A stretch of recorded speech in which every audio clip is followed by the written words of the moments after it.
তবে মন্ত্রী সাহেব প্রশংসা একটু কম করেন। খুব প্রশংসা করি নাই, যতটুকু আপনি করতেছেন সামান্য বলেছি। মাননীয় প্রধানমন্ত্রী, আমাদের প্রধানমন্ত্রী ইতিহাস সৃষ্টি করেছেন। 16.5 ঘন্টা একটানা সংসদে বসে জনগণের কল্যাণ করার চিন্তা করেন।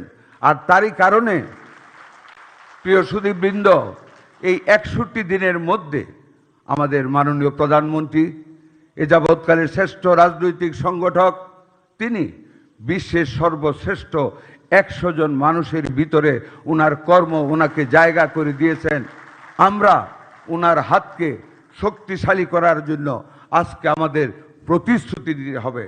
আপনারা অনুধাবন করুন, এই প্রথম একজন মাননীয় প্রধানমন্ত্রী ওনার অভিপ্রায় যে আমি আমার গ্রাম লেভেলের ডাক্তার কর্মকর্তাদের সাথে কথা বলতে চাই, ওনাদের সহযোগিতা নিতে চাই, ওনাদের সাহায্য নিতে চাই। তেলের ভোগান্তিতে ক্লান্ত?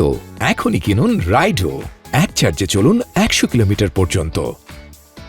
সবার জন্য সুস্বাস্থ্য নিশ্চিত করতে ওনাদের কোনো বিকল্প নেই, কাজে আমি ওনাদের শুনবো, ওনাদের শোনা কথাগুলি আমার মাথায় ধারণ করব, আমি ওনাদের জন্য কিছু করব, বিনিময়ে ওনারা আমার দেশের মানুষের সেবা করবেন, এই প্রত্যাশা নিয়ে আমরা কাজ করে যাব।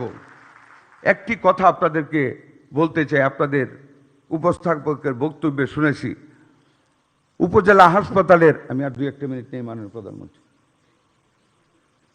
আপনারাই বলেছেন পার্শ্বে গর্জিয়ে ওঠা ক্লিনিকগুলির কথা। তবে মন্ত্রী সাহেব প্রশংসা একটু কম করেন।